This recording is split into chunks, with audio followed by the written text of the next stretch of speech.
విశాఖపట్నం వేదికగా జనసేన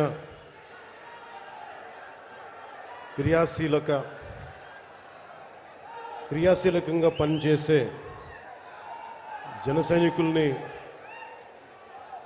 కలవడం కోసం ముఖాముఖి జరిపి వారి మాటలు వినడం కోసం వారి సలహాలు సూచనలు స్వీకరించి పార్టీని మరింత బలోపేతం చేయడానికి ఏర్పాటు చేసిన ఈ సభకి విచ్చేసిన మీ అందరికీ పేరు పేరున నా హృదయపూర్వక నమస్కారం.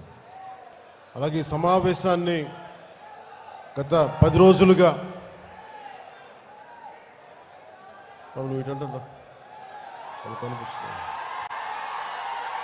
ఈ సమావేశాన్ని కూర్చోండి ఈ సమావేశం కోసం దాదాపు 12 కమిటీలు వేశాం. మన ఎమ్మెల్యేలు, అలాగే మన ఈ ప్రత్యేకించి ఈ నియోజకవర్గం ఎమ్మెల్యే వంశీ గారు, మన విశాఖపట్నం నాయకులు నాదెండ్ల మనోహర్ గారి ఆధ్వర్యంలో మన ఉత్తరాంధ్ర నాయకులు అందరూ, రాష్ట్ర నాయకులు అందరూ కలిసికట్టుగా పనిచేసి జనసేన క్రియాశీలకగా పనిచేసే జన సైనికులు, వీర మహిళలు అందరూ ఈ సమావేశం కోసం కష్టపడ్డారు. మీ అందరికీ నా ప్రత్యేకమైన ధన్యవాదాలు, కృతజ్ఞతలు. అలాగే గత 3 రోజులుగా విశాఖపట్నంలో పోలీస్ సిబ్బంది అందిస్తున్న సహకారానికి మనస్ఫూర్తిగా నా ధన్యవాదాలు తెలుపుకుంటా ఉన్నాను.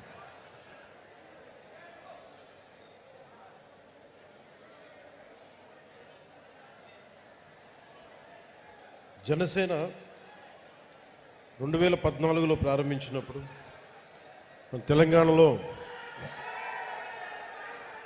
అంటే పోరాటాల గడ్డ తెలంగాణ, అలాంటి పోరాటాల గడ్డలో తెలంగాణలో ప్రారంభించాం. ఆంధ్రప్రదేశ్లో నిలదొక్కున్నాం.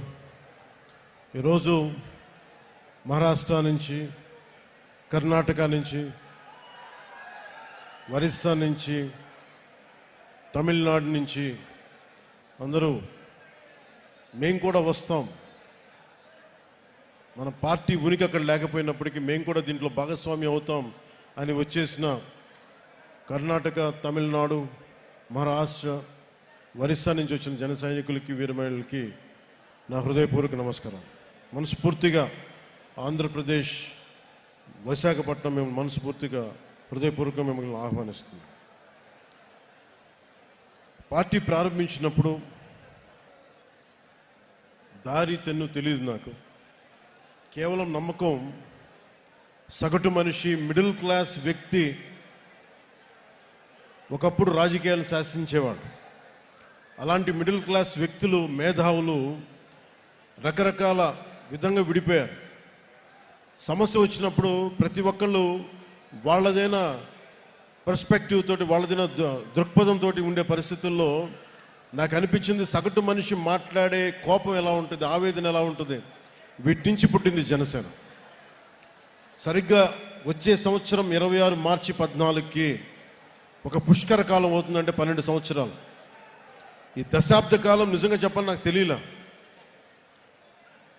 నా పిల్లలు పెద్దోళ్ళు అయిపోయారు.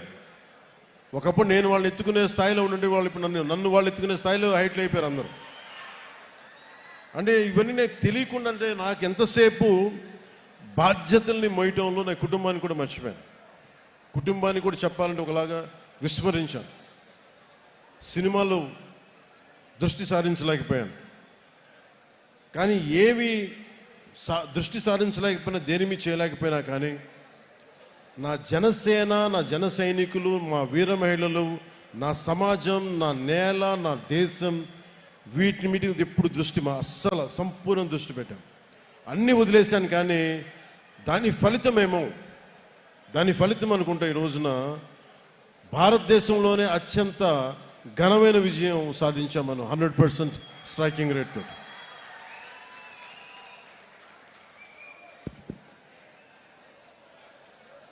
ఈరోజు 150 మందితోటి మొదలుపెట్టే మన ప్రయాణం. ఒక 18,000 మనల్ని నమ్మే జన సైనికులు, వీర మహిళలు వచ్చారు. అదే ఈ రోజున 12 లక్షల మంది క్రియాశీలక సభ్యులు శక్తిగా మారింది. ఈ రోజున వేదిక పైన 21 మంది ఎమ్మెల్యేలు, 2 ఎంపీలు, 2 ఎమ్మెల్సీలు, మనకి చైర్మన్స్, నాయకులు, ఇంతమంది బలంతో వచ్చాం. కాకపోతే 12 సంవత్సరాల దశాబ్దం పైన పట్టింది. అంటే దీనికి ఎవరు కారణం? దీనికి అంటే Janasena journey it is a journey of resilience and redemption.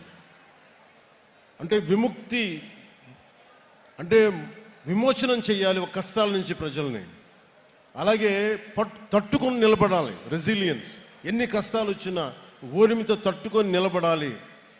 అలాంటి గుణం నాకు ఉంది. కానీ నేను ఒక్కడిని చేస్తే సరిపోదు. అలాంటిది మన జన సైనికులు, వీర మహిళలు మీరు రోడ్ల మీదకి వచ్చి నిలబడి నాకు అండగా ఉండి గుండె ధైర్యాన్ని నింపితేనే ఈరోజు ఇంతమంది వేదిక పైన కూర్చున్నాం, మీకు మాట్లాడగలుగుతున్నాం. You are the unsung heroes. మీ పేర్లు తెలియకపోవచ్చు, మచ్చుతోనే. అందుకని మేము ఈసారి ఏం చెప్పానంటే, మేము మాట్లాడటం కాదు, మీరు మాట్లాడితే మా నాయకులందరూ వింటాం. అందుకని నేను అందరిని పిలిపించాను.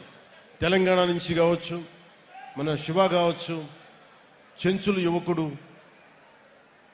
నేను ఎందుకు అర్థం చేసుకోగలంటే, ఒక సగటు యువతి యువకులు ఎంత కోపం ఉంటుందో నాకు అదే ఉంటుంది. సో 2014లో పెట్టి ఆ రోజున స్టేజ్ పై నిలబడి మాట్లాడినప్పుడు ఎంత ఉద్వేగంతో ఉన్నానో, ఇదే రోజు కూడా అదే ఉద్వేగంతో ఉన్నాను. ఆ రోజు ఏ బాధ్యతతో ఉన్నానో ఈరోజు అదే బాధ్యతతో ఉన్నాను. ఆ రోజు ఏ నిజాయితీతో, ఏ సిద్ధాంతాలతో వచ్చానో ఇప్పుడు అదే నిబద్ధతతో ఉన్నాను. దెబ్బలు తగిలిన ప్రతి దెబ్బకి రాటు తేలేను తప్ప నా విశ్వాసం ఎప్పుడు సన్నగిల్లలేదు, నా నడక తడబడలేదు. దెబ్బ కొట్టాలని చేసిన ప్రతి కుట్ర, ప్రతి అడుగు నన్ను మరింత బలపరిచింది కానీ బలహీనపరచలేదు. ఈ ప్రయాణంలో నాతో పాటు ఆ రోజు నుండి నేటి వరకు ఏ పదవి కోరుకోకుండా, గుర్తింపు కోరుకోకుండా అవిశ్రాంతంగా పనిచేసిన అన్సంగ్ హీరోస్, ఇందాక నేను చెప్పినట్టుగా you are the real heroes. మీరు నిజమైన హీరోలు. అంటే వివిధ హోదాల్లో భాగస్వాములైన వాళ్ళు చాలామంది ఉన్నారు. నిజాయితీతో మనమందరం కలిసి భవిష్యత్తు గమనాన్ని ఎలా మార్చచ్చు అని ఈ సుదీర్ఘమైన ప్రయాణంలో నిరూపించారు. లియో టాల్స్టాయ్ చెప్పినట్టుగా, the strongest of all warriors are those 2, time and patience. అంటే నిజంగా ఒక యుద్ధ రంగంలో తట్టుకొని నిలబడే బలమైన యోధులు ఎవరంటే కాలం, సహనం. అలాంటి కాలం, సహనం గుండెల్లో పెట్టుకున్న జన సైనికులు, వీర మహిళలు మీరు నిరూపించారు. You are the true heroes. I salute to you. అలాగే నేను పార్టీ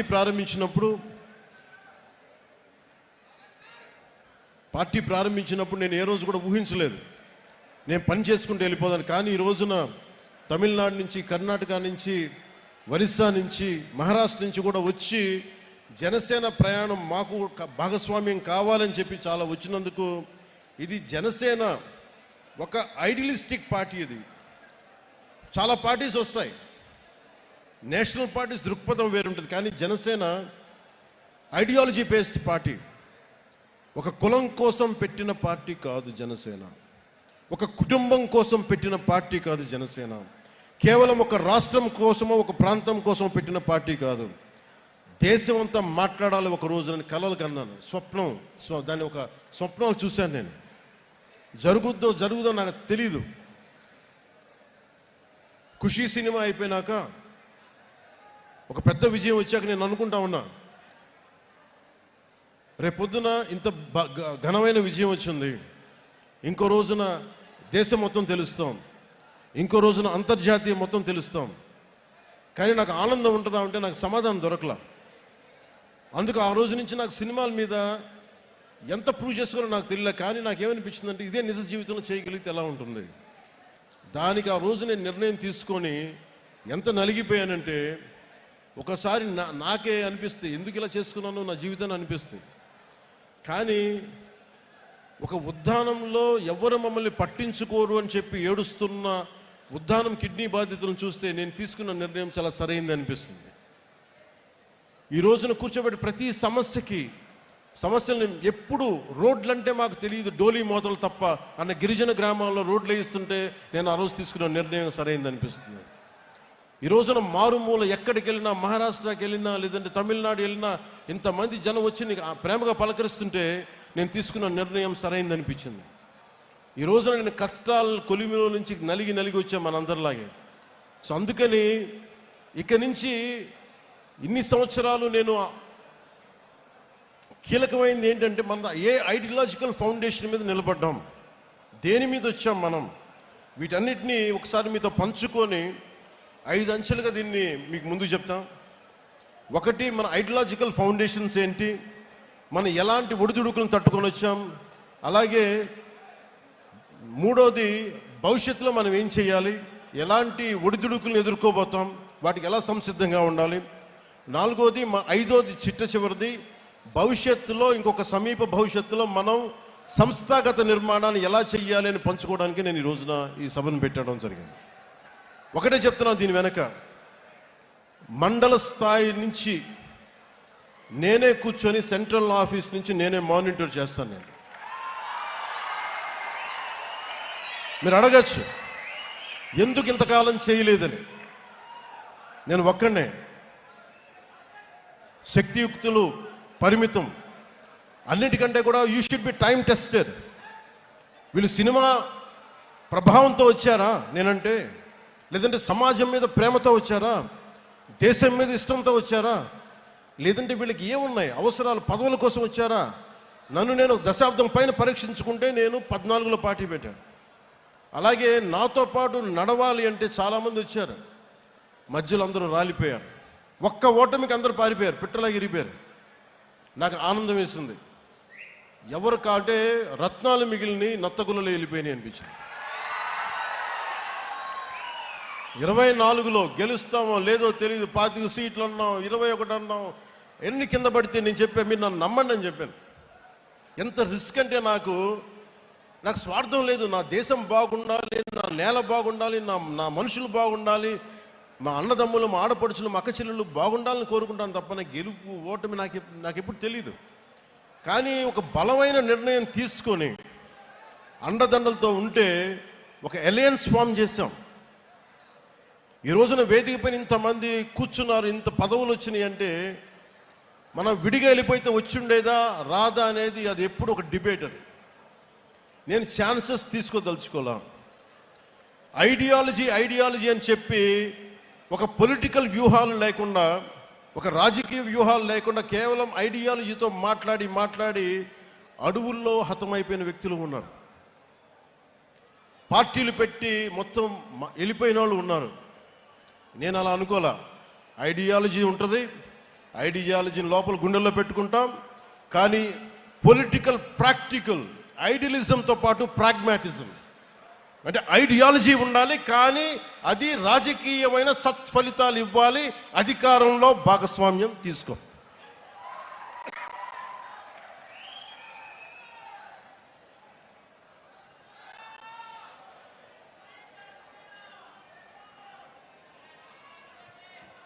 అంటే ఇవన్నీ చేసేటప్పుడు ఎలా ఉంటుందంటే, ఒక పార్టీని నడిపే, బాధ్యతలు నడిపే వ్యక్తిగా చాలా ఇబ్బందులు ఉంటాయి. నేనేమనుకుంటానంటే, నేను ఎప్పుడు నిస్వార్థంగానే పని చేసుకుంటూ వెళ్ళాను, సత్ఫలితాలు ఇవ్వాలి, నేను దారి దోపిడీలు చేయలే, కాంట్రాక్టులు తీసుకోవాలా. మరి నా ఉద్దేశం ఏంటంటే మీరందరూ బాగుండాలి, మంచి నిర్ణయం ఉంటుంది, ఇదే నమ్మాను. దానికి తగ్గట్టుగానే మీరందరూ నిలబడ్డారు, నన్ను అర్థం చేసుకున్నారు. 2019 నుంచి 24 వరకు మనల్ని ఎంత నలిపేశారో మీకు తెలుసు. వీడి ఐడియాలజీ ఏంటి, మీ జనసేన పార్టీ ఐడియాలజీ ఏంటి, అసలు మీరు ఏంటి, మీ ఐడియాలజీ ఏంటి, కులాలను కలిపే ఆలోచన ఏంటి, ఏమన్నదని మీకు కులాలను కలిపే ఆలోచన విధానం ఏంటి, మతాలు ప్రస్తావన లేని రాజకీయం ఏంటి, భాషల్ని గౌరవించే సాంప్రదాయం, సంస్కృతులను కాపాడే సమాజం, ప్రాంతీయతను విస్మరించిన జాతీయవాదం, అవినీతిపైన రాజీ లేని పోరాటం, పర్యావరణాన్ని పరిరక్షించే అభివృద్ధి ప్రస్థానం, చాలామందికి అపహాస్యంగా నమ్మసక్యంగా ఉండే కానీ నన్ను నమ్మింది మీరు నమ్మారు. ఎందుకంటే మీరు భవిష్యత్తును మీరు చూశారు, వీళ్ళు చూడాల. నేను చెప్పా, కన్ఫ్యూషన్ మీ పాలిటిక్స్, మీ ఐడియాలజీ. అంటే మీరు ఏం ఒకరోజు ఇది మాట్లాడతారు, ఒకరోజు అది మాట్లాడతారంటే మీరందరూ నిలకడగా మీరు మాట్లాడుతున్నారా? కమ్యూనిజం అని చెప్పిన సోవియట్ రష్యా ఏమైపోయింది? డెమోక్రసీగా మారలేదా సోవియట్ రష్యా? మావోయిజం అని చెప్పి స్టార్ట్ చేసిన రెడ్ చైనా ఏమైంది ఈ రోజున?